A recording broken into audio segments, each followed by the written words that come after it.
এইটো পইণ্টটো বনাই ল'লে সুবিধা হয় লিখিব এইটো জইন কৰাই দিয়া ওপৰলৈকে নিয়া এইবাৰ এইটো বনাই দিয়া এনেকৈ ধুনীয়াকৈ ঘূৰাই ৰাউণ্ড কৰি ধুনীয়া হৈছে এনেকৈ কৰিবা দেই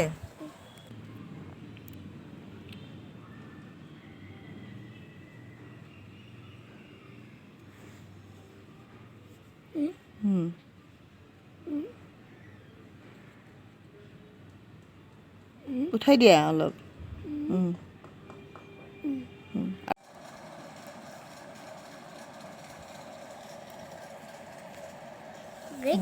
ধুনীয়া হৈছে